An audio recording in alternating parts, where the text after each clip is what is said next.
Je vous remercie, messieurs les modérateurs, chers organisateurs du Grand Oral, chers distingués invités avant rang titre grade, tout protocole observé, chers professionnels de la presse, mesdames et messieurs,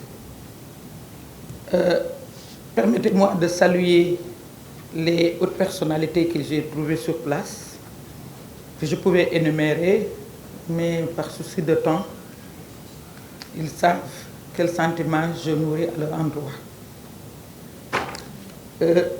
Avant de démarrer la présentation, je voudrais m'incliner devant la mémoire des soldats tombés sur le champ de l'honneur. Mais en plus de ces soldats, je ne peux pas m'empêcher d'avoir aussi une pensée pieuse pour tous ces jeunes, une soixantaine dernièrement, tombés aussi sur le champ de l'honneur, tués parce qu'ils n'avaient pas le droit de protester dans leur pays ou de manifester leur colère. Je pense aussi à tous ces jeunes qui sont au fond de l'Atlantique. J'y reviendrai. Je me nomme Aïssatou Mbodj, présidente de l'Alliance nationale pour la démocratie And Saxal Liguèye, qui m'a investi lors de son congrès d'investiture du 9 juillet 2023 au CICES de Dakar, candidate à la candidature pour la conquête de la magistrature suprême à l'élection présidentielle du 25 février prochain. En guise de rappel, la résolution de ce congrès a justifié ce choix en considérant le principe selon lequel un leadership féminin s'installe comme un support d'ambition orienté au service de la satisfaction de l'intérêt commun et général. Également, par la culture politique de la candidate à investir, source de ces élogieuses nominations que Jean-Pierre vient d'énumérer un peu, et distinctions notamment consultantes sur les questions de femmes, d'inclusion sociale et de règlement des conflits, héroïne Pasteur pour la lutte contre le trafic des enfants décernée par le département d'État américain, par Mme Condoleezza Rice, maire de Bambey, présidente de conseil départemental, députée pendant 15 ans, présidente de groupe parlementaire, pour la première fois pour une femme au Sénégal, ministre d'État. Bref, en définitive, le Congrès a rappelé à la candidate son potentiel humain qui lui permet d'accompagner la levée des freins pour un changement durable et de gérer l'incertitude et la complexité au profit de la nation sénégalaise. En ma qualité de présidente de And Saxal Liguèye, je vous informe avoir accepté cet insigne honneur d'être candidate à la candidature, car consciente d'être à la hauteur des exigences qui découlent de cette marque de confiance. De telle sorte qu'aujourd'hui, poursuivant le processus de cette candidature, je me présente devant vous pour décliner notre offre programmatique. Pendant ces 12 dernières années, en ville, en banlieue, dans les départements et les villages les plus reculés du Sénégal, j'ai sillonné les routes et j'ai pris le temps de prêter une oreille attentive à tout ce que j'ai rencontré. Fonctionnaires, cultivateurs, ouvriers, professions libérales, personnel de santé, retraités, hommes de culture. Le constat est unanime. Le génie sénégalais est toujours là, intact dans son inventivité et sa formidable capacité à garder foi. Mais notre système est dans une impasse. La colère monte contre l'injustice, contre la précarité, contre la malgouvernance et la corruption, contre la dissolution des valeurs sénégalaises. Il émane de notre pays une demande de liberté, de justice sociale, de perspectives heureuses. L'état d'urgence est partout. Il nous faut prendre la pleine mesure de notre responsabilité individuelle. Je le fais en présentant ma candidature au nom des milliers de parrainages individuels que j'ai reçus. Les principales idées développées dans notre programme sont issues de la société sénégalaise, de ses composantes, de ses acteurs, de toutes ces branches qui impriment sa dynamique. J'ai confiance donc qu'elles rencontreront l'adhésion d'une majorité de nos concitoyens. J'ai confiance qu'en notre programme transcende les promesses habituelles pour devenir un manifeste, une feuille de route inébranlable pour notre avenir commun. Il annonce à la fois le chemin, comme And, qui veut dire union, et la destination de l'objectif ultime, Suqali Sénégal, qui veut dire développer le Sénégal. J'ai confiance, car ma candidature est celle de l'expérience acquise, de la détermination à agir. J'ai confiance car je suis mère, porteuse d'un projet de rassemblement de notre nation, de protection de la famille et de réconciliation sociale pour un Sénégal de paix. Aujourd'hui, je vous invite à progresser dans le futur, car nous devons forger ensemble un Sénégal fort, équitable et résilient. Un pays où chaque citoyen se lève chaque matin avec la certitude que ses aspirations sont à portée de main. Bref, un Sénégal idéal. Notre Sénégal idéal, une gouvernance territorialisée, quintessence de notre vision. Au sommet de notre Sénégal idéal se dresse la gouvernance territorialisée, la boussole qui guide notre vision. Amener l'État vers le terroir. Amener l'État vers le terroir n'est pas simplement une idée, mais le pilier fondateur de notre programme politique. Il représente notre engagement à transcender le pouvoir de décision de l'État central vers les terroirs, là où chaque citoyen ressent directement l'impact des décisions gouvernementales.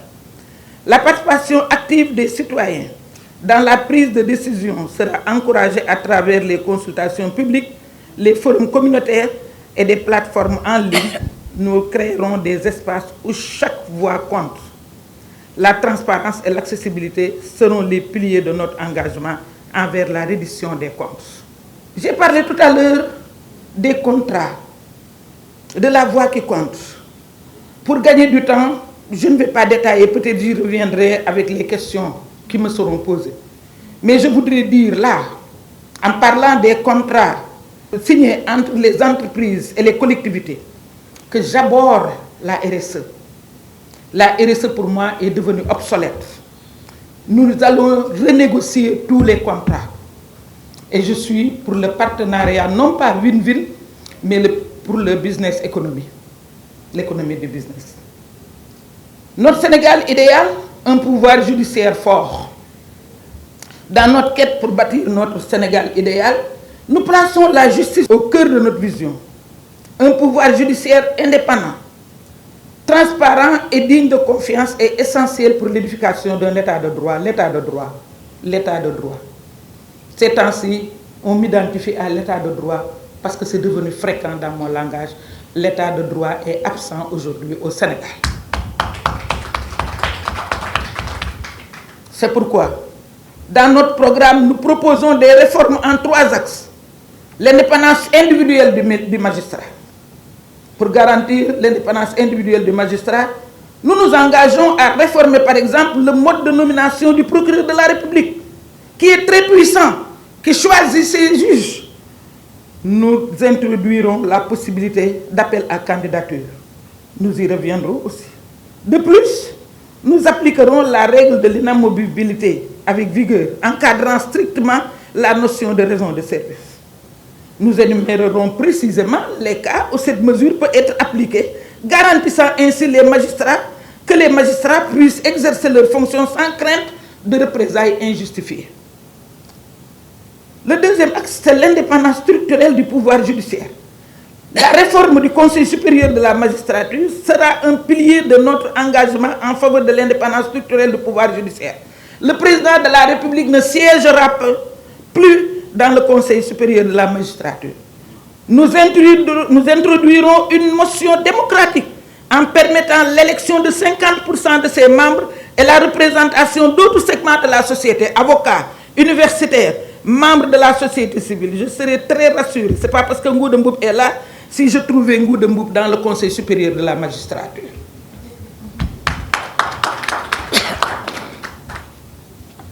Il y a aussi le troisième axe, la restauration de la confiance du public envers la justice, puisque la justice est rendue au nom du peuple. Il faut restaurer cette confiance. Nous croyons à la nécessité d'une communication transparente. Ainsi, nous restaurerons une communication annuelle du procureur devant l'Assemblée nationale. Je remarque que je l'avais déjà demandé en étant à l'Assemblée. Je l'ai toujours demandé. Parce qu'il y a certains dossiers, et j'avais interpellé à l'époque le ministre de la Justice, Sidiki Kaba. Pourquoi le procureur se permet de faire des conférences de presse, de cibler des gens au lieu de venir devant la représentation nationale pour poser les vraies questions. Cela permettrait au public de comprendre les défis, les succès et les orientations du pouvoir judiciaire. La transparence renforcera la confiance, assurant à chaque citoyen que notre justice travaille pour le bien de tous. Notre Sénégal idéal, c'est une agriculture florissante. Dans la construction de notre Sénégal idéal, l'agriculture se dresse comme une colonne vertébrale, porteuse de notre ambition d'autosuffisance nutritionnelle, créatrice d'emplois et garante du bien-être de nos communautés. Notre slogan est très clair. Le Sénégal nourrit le Sénégal. C'est notre slogan et nous avons les moyens d'atteindre cet objectif. Nous mettrons sur pied à travers le Sénégal 5 plateformes sylvopastorales intégrées. Pôle de transformation agroalimentaire qui intégrera toute la chaîne de valeur agricole. Ces structures seront gérées et exploitées par une société dédiée, avec bien sûr la collaboration des acteurs à la base, qui sont les acteurs communautaires. Nous investirons massivement dans la modernisation des systèmes d'irrigation avec le concours du génie militaire. La maîtrise de l'eau n'est pas seulement une nécessité pour l'agriculture, c'est un investissement dans notre souveraineté alimentaire et la durabilité environnementale. Pour accompagner cette dynamique, nous donnerons un nouvel élan au crédit agricole. Élargissant l'accès au financement, nous pouvons en réduire, mais je me soucie toujours du temps. La recherche agricole sera notre boussole vers l'avenir. Nous renforcerons ainsi la recherche au niveau de l'Institut sénégalais de recherche agricole, ISFAR. Je suis de Bambey et je connais l'impact de la recherche sur le développement de l'agriculture. Notre Sénégal idéal, la santé pour tous. Notre vision est d'instaurer un système de santé robuste, accessible à tous. Nous avons défini des axes forts pour consolider cette vision audacieuse. D'abord, faire de l'assurance maladie une réalité générale, effective et quotidienne pour tous les citoyens. Pour cela, il faudra renforcer et réformer la couverture maladie universelle. Réévaluer l'architecture médicale du Sénégal dans la formule une commune, un centre de santé, ce qui équivaudrait à ériger un centre hospitalier dans chaque département. Évidemment, la case de santé va disparaître et se traduirait à une meilleure allocation des ressources dans le domaine de la santé. Améliorer la prise en charge hospitalière, en particulier les services d'urgence. Promouvoir des centres spécialisés pour traiter des maladies spécifiques. Renforcer la recherche médicale. Pourquoi ne pas utiliser l'intelligence artificielle pour avoir une disponibilité réelle des données? On a empêché au Sénégal d'accéder à certaines ressources parce que les partenaires au développement n'avaient pas les données nécessaires dans le cadre de la recherche et les données surtout du temps de la Covid. Donc je pense qu'avec l'intelligence artificielle, on pourrait accéder à ces données et avoir une meilleure carte stratégie de prévoyance. Notre Sénégal idéal, une immigration maîtrisée. Dans notre Sénégal idéal, nous aspirons à mettre un terme aux vagues migratoires en redonnant foi et espoir à notre jeunesse en l'avenir de notre pays. Les migrations, souvent perçues comme une fuite des talents, peuvent être transformées en une force pour le développement national. Nous orienterons significativement les politiques d'emploi et d'entrepreneuriat vers les zones de pêche plus exposées à cette forme d'immigration clandestine. En investissant dans ces secteurs, nous créerons des opportunités locales capables de fixer dans leur terroir les jeunes et effectivement réduire les incitations à émigrer. Notre vision est claire. Transformer les migrations d'une réalité perçue comme un défi en une opportunité de développement. En unissant nos forces, nous créerons un Sénégal où chaque jeune pourra réaliser son potentiel sans avoir à chercher ailleurs. Notre Sénégal idéal, une culture rayonnante. Beaucoup de mesures que je ne pourrais pas énumérer ici, compte tenu aussi du temps. Mais nous avons l'ambition de mettre sur pied Ça, c'est une mesure phare que je me dois d'annoncer ici.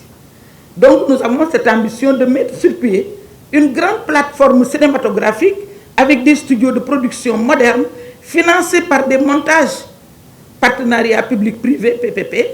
Cette plateforme pourra être une référence en Afrique, stimulant créativité et innovation en faisant de Dakar un hub cinématographique en Afrique. Notre Sénégal idéal, une diaspora engagée. La distance ne doit pas affaiblir notre lien. Tout comme avec les terroirs, nous amènerons l'État vers la diaspora. Nous reconnaissons la contribution inestimable de nos compatriotes vivant à l'étranger et nous voulons les impliquer davantage dans le développement de notre pays.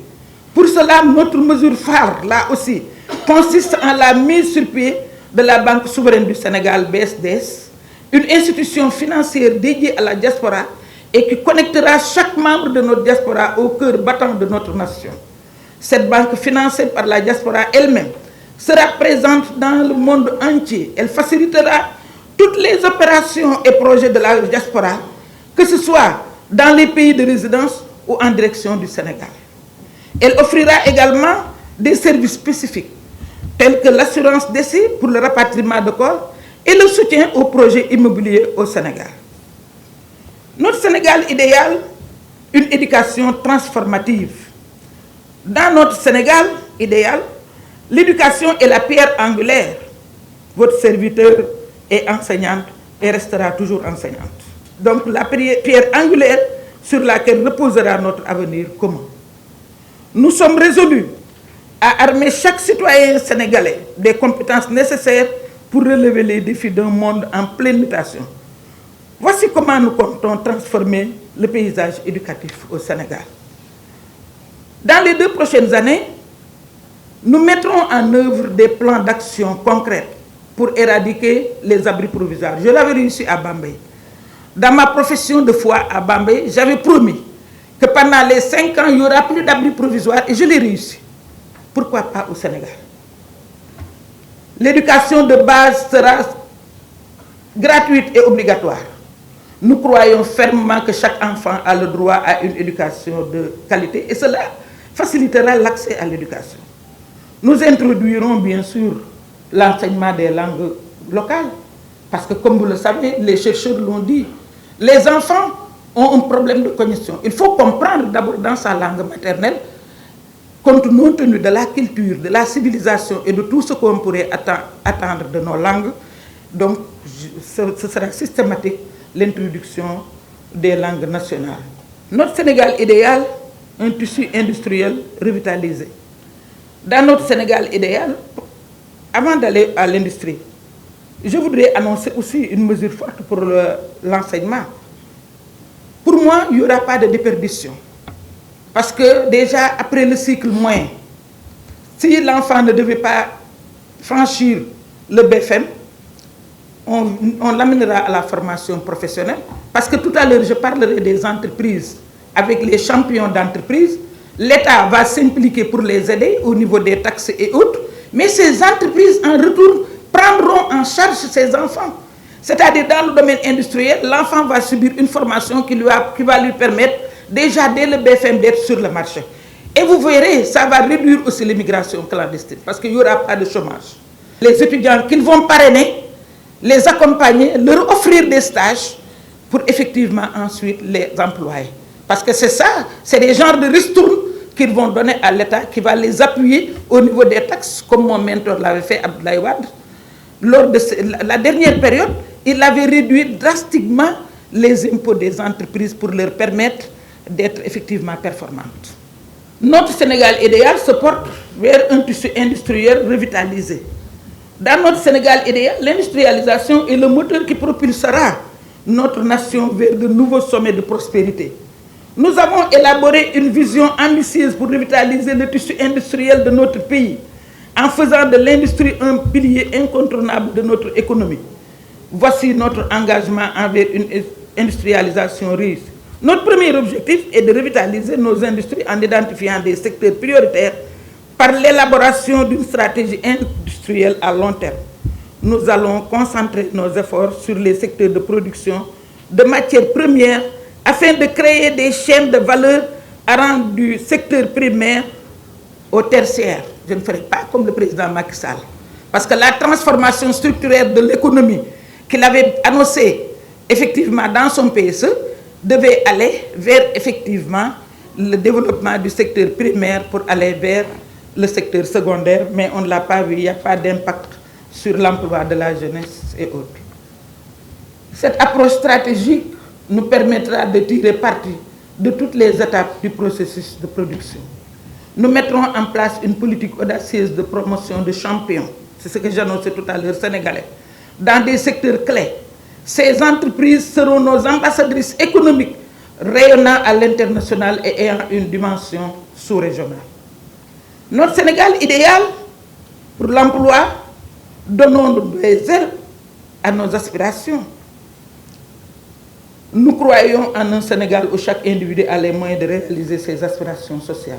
L'emploi est la clé de cette réalisation personnelle et collective, parce que l'emploi est l'affaire de tous. Nous encouragerons l'entrepreneuriat et l'initiative privée. Nous faciliterons l'accès au financement, à la formation et au mentorat pour les jeunes entrepreneurs. Nous établirons des programmes de microcrédit adaptés aux besoins des entrepreneurs et du secteur informel pour faciliter leur croissance et leur développement. Enfin, nous développerons des mécanismes de protection sociale adaptés aux travailleurs informels, tels que les régimes d'assurance maladie et de retraite abordables. D'une façon générale, notre politique d'emploi va principalement s'articuler autour de 3 axes. L'agriculture avec des pratiques agricoles modernes, créant ainsi des opportunités d'emploi dans les zones rurales. L'industrie, et ça aussi, j'ai déjà dit que mon programme est axé sur mon vécu. Là aussi, pour l'agriculture, du temps où Macky Sall était Premier ministre, je lui avais soumis 3000 PIC, programmes périmètre intégré communautaire. Ça pourrait absorber, donner beaucoup d'emplois à ces jeunes, effectivement, qui ont tendance à migrer. Le deuxième secteur, c'est l'industrie. En revitalisant le tissu industriel, nous créerons des emplois à tous les niveaux. Mais la culture aussi, car la créativité est une force économique, n'est-ce pas, Meïssa Baba? Notre Sénégal idéal, diplomatie et coopération décentralisée, la force d'une nation engagée. Notre objectif est de positionner le Sénégal comme un acteur incontournable en Afrique et dans le monde sur toutes les questions internationales. Nous aspirons à être un Sénégal qui ne se contentera pas d'être un spectateur, mais un acteur influent sur la scène mondiale. Nous renforcerons notre leadership en nous impliquant activement dans la résolution des conflits, en facilitant les relations entre les pays. Et là, la bonne nouvelle, c'est quand Aïda Mbodj sera élu. Mais vous verrez que toutes les portes du Sénégal seront ouvertes. D'abord parce que c'est une femme, mais c'est parce que dans le règlement des conflits, j'ai eu à régler beaucoup de problèmes. À Madagascar, les gens avaient craigné d'aller aux élections. Depuis que je suis passée par le PNUD, c'est le PNUD qui m'avait demandé d'aller en mission à Madagascar lors des dernières élections. Mais depuis lors, les gens organisent des élections de manière apaisée et il n'y a plus de problème. Donc, Aïda Mbodj à la tête du Sénégal, c'est tout un programme de diplomatie. Ah oui, oui, oui. J'ai dirigé la conférence des ministres en charge du genre et de la femme pendant 3 ans et demi, durant tout le temps que Macky Sall est resté Premier ministre et que je suis resté ministre de la femme. C'est pas rien. Donc, c'est de l'ouverture pour le Sénégal. Autant ngeen def ko légui bala mu len di rëcc. Enfin, notre principal axe de positionnement diplomatique sera le développement durable. Le Sénégal idéal que nous envisageons est un leader dans la promotion du développement durable. Notre vision est de positionner le Sénégal comme un acteur dans la promotion du développement durable à l'échelle africaine. Mes chers concitoyens, c'est le récit de notre Sénégal idéal, un récit que nous écrivons ensemble, page après page, Nous aurions pu continuer en vous parlant d'autres thèmes, comme notre ambition de transformer l'administration sénégalaise avec la digitalisation pour la rendre plus productive, ou de nos idées sur l'autonomisation des femmes, c'est l'ancienne ministre de la Femme qui vous parle, ou encore de notre projet de création d'une fondation dédiée au sport et aux sportifs, ou de comment financer et rendre opérationnel le programme And Suqali Sénégal. Mais cela, c'est un autre récit que je vous conterai en une autre occasion. Embarquez avec moi dans cette aventure exaltante, car c'est seulement ensemble que nous ferons de notre Sénégal idéal une réalité. Et avant de clôturer, je ne peux pas m'empêcher de remercier et de féliciter M. Moustapha Dièye, mon grand frère.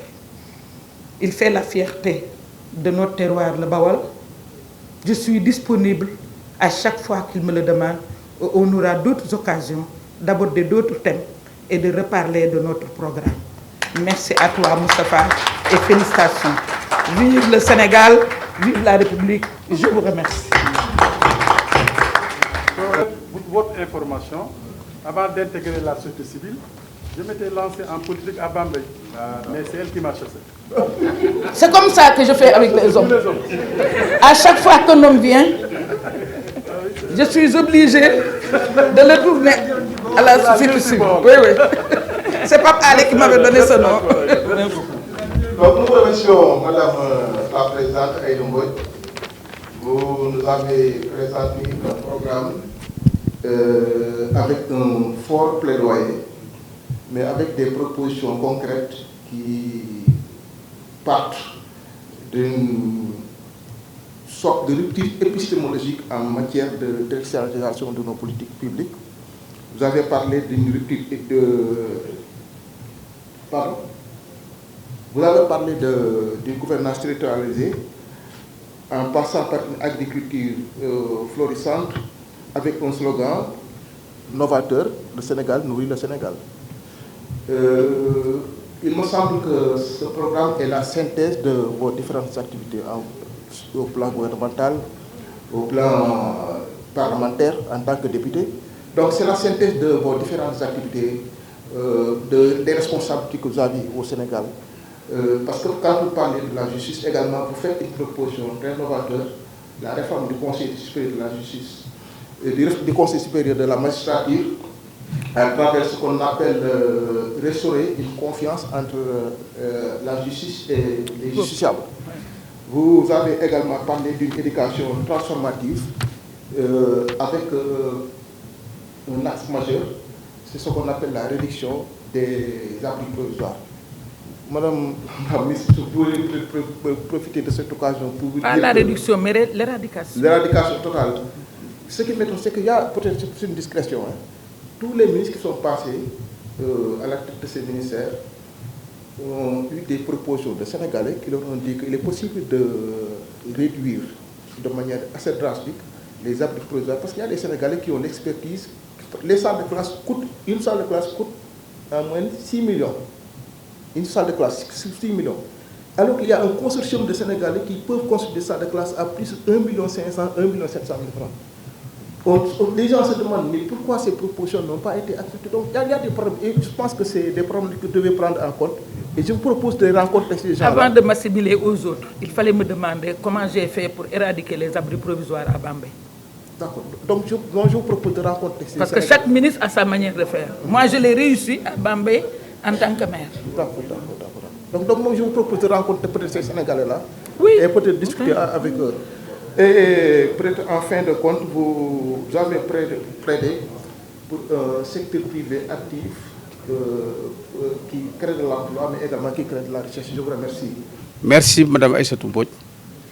Voilà, moi j'ai bien apprécié le développement que vous avez fait sur l'agriculture, sur l'industrialisation, avec votre vœu de rénover et de reprendre le centre de recherche agronomique de Bambey.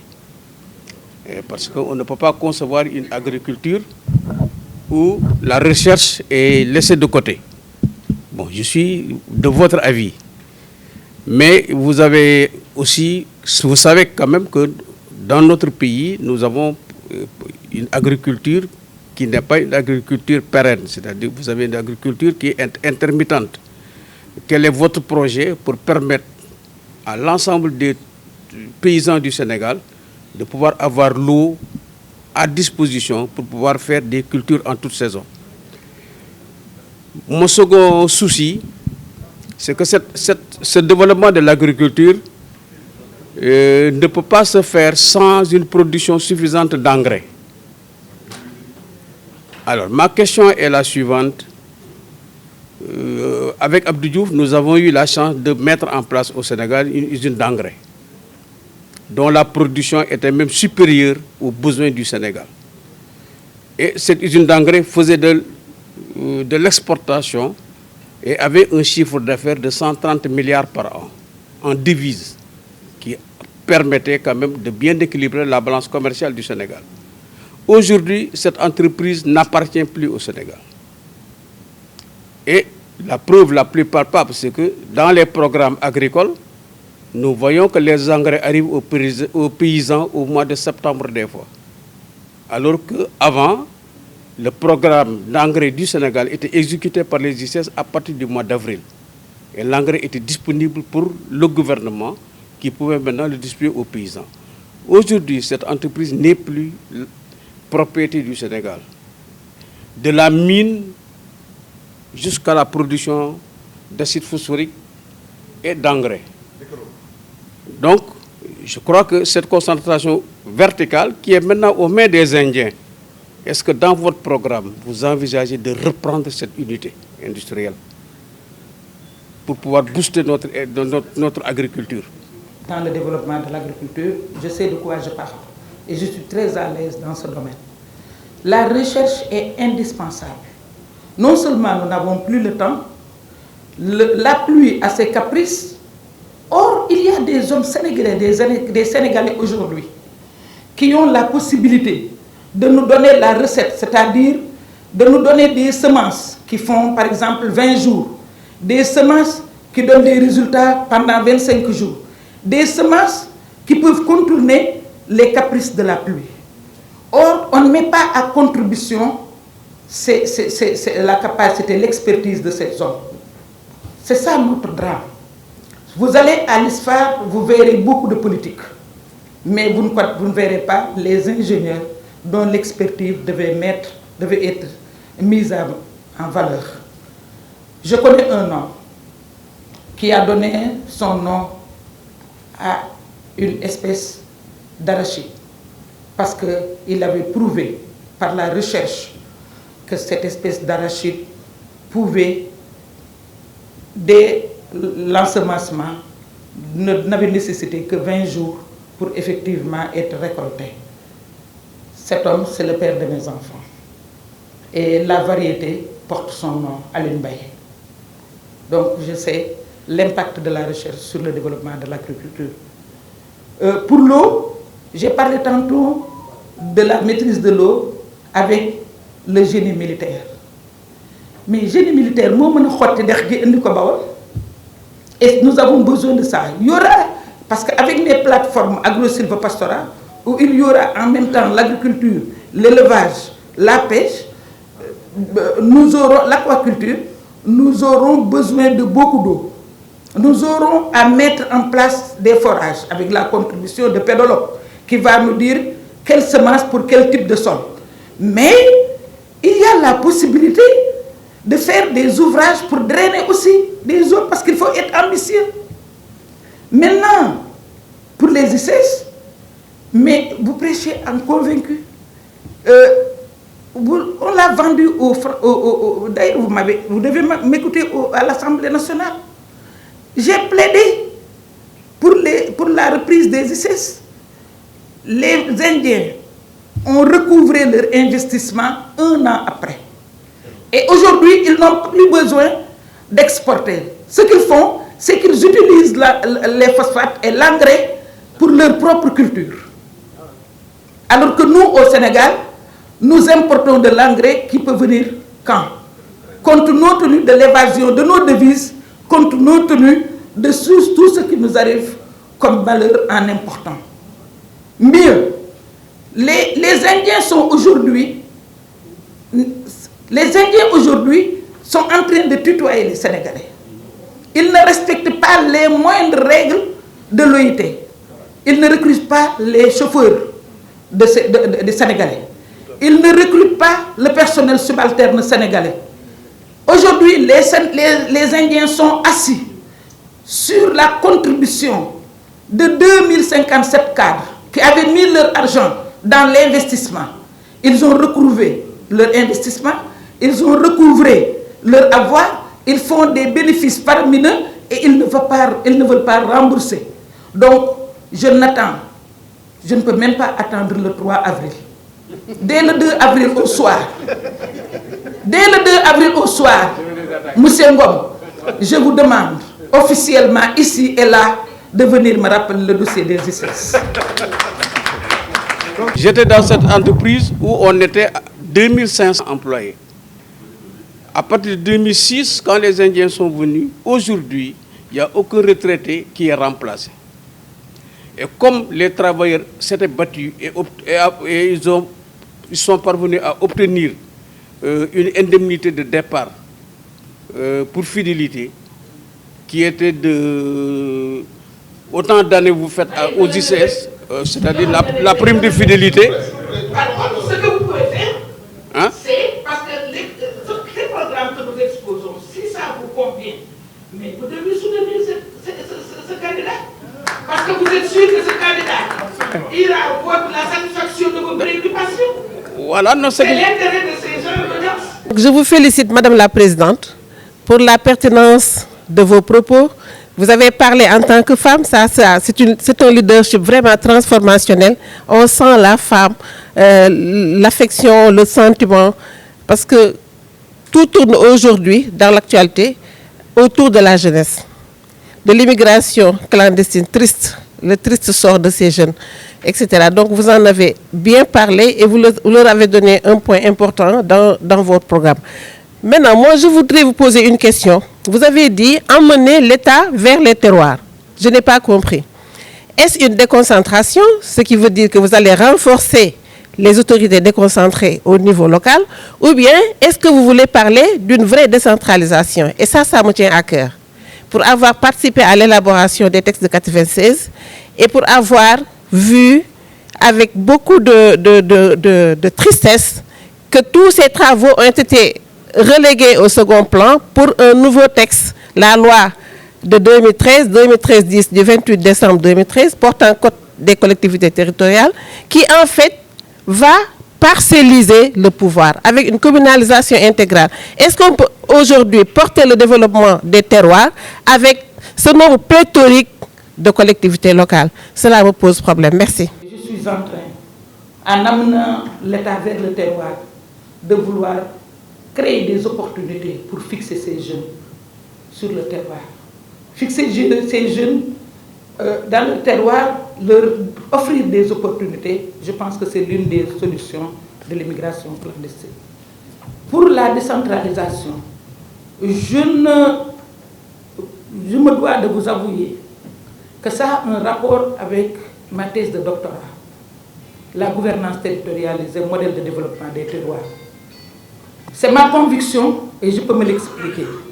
Heureusement, ce qui peut me dédouaner, c'est que ce n'était pas ma première option.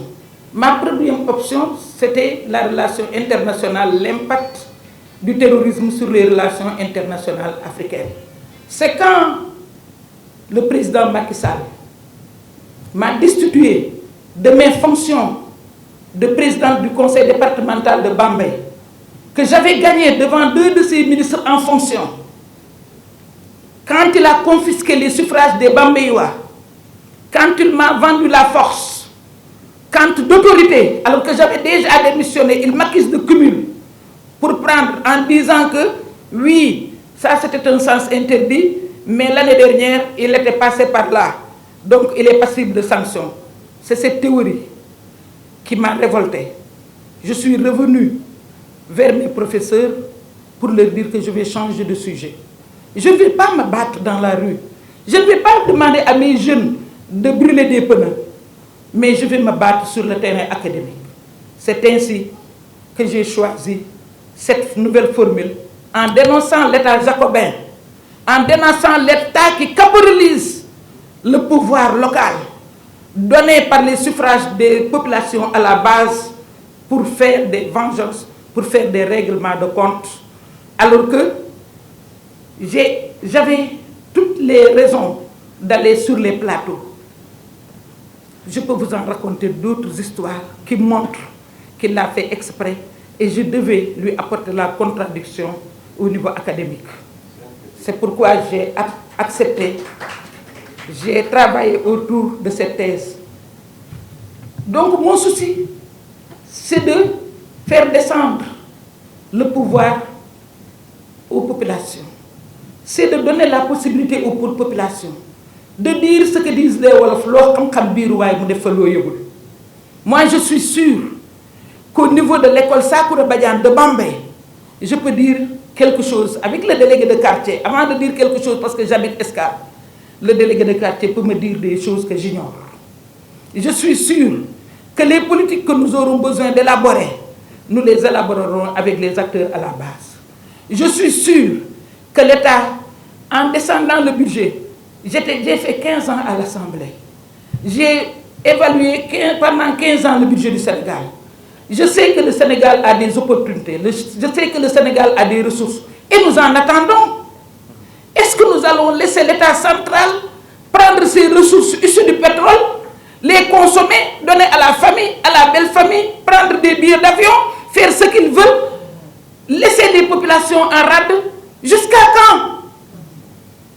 C'est pourquoi ce Sénégal idéal que nous annonçons, nous allons l'annoncer, nous allons le réaliser avec les populations à la base. Déjà, ma première annonce, avant tout, c'est que j'ai trouvé 50 milliards. Et dès le mois de mai, c'est-à-dire après mon installation en avril, dès le mois de mai, je vais dégager 1 milliard pour chaque département. Et déjà, les populations à la base vont commencer à réfléchir sur, effectivement, l'opérationnalisation de cette enveloppe. Merci, madame.